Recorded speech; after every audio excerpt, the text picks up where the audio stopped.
siya. Nantok na si daddy eh. Kailangan na matulog. Gigising pa ng maaga. Kaming dalawa ni ate. Bukas ang maaga. Tulog ka muna ha. Kasi paliligoan ni mami si ate. Huwag ka pa iyak-iyak ha.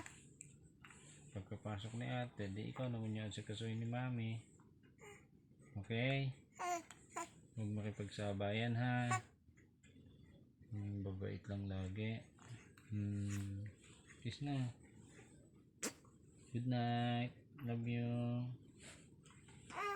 Good night. Tulog na si daddy ha. Kiss na ka daddy. Ba? Kiss din ng bonsai. Narinig ka, nag-smack ka. Naganon ka. Kiss na ulit. Na